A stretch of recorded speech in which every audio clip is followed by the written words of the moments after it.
Malta appoġġjat il-ħsieb tal-Gvern Taljan li fl-elezzjonijiet tal-Parlament Ewropew ivvota żewġ raġunijiet, l-ekonomija u l-immigrazzjoni illegali.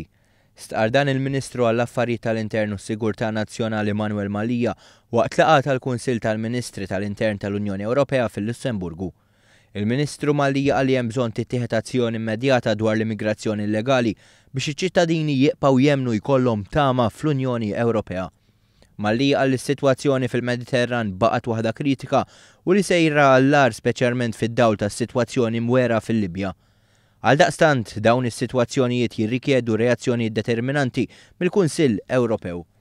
Il-Ministru stqar li l-priorità quddiem dan kollu hija l-prevenzjoni flimkien marfin tal-konsegwenzi koroħ li ġib magħha din l-attività legali. Priorità għandhom ikunu wkoll il-miżuri biex jintbagħtu lura pajjiżhom l-immigranti li ma jikkwalifikawx għall-ażil. Dawn il-miżuri għandhom jittieħdu fl-isfond ta' solidarjetà wkoll ma' dawn il-persuni li jkunu għaddew minn tbatija kbira u għalhekk għandu jkun hemm rilokazzjoni fejn tingħata protezzjoni internazzjonali.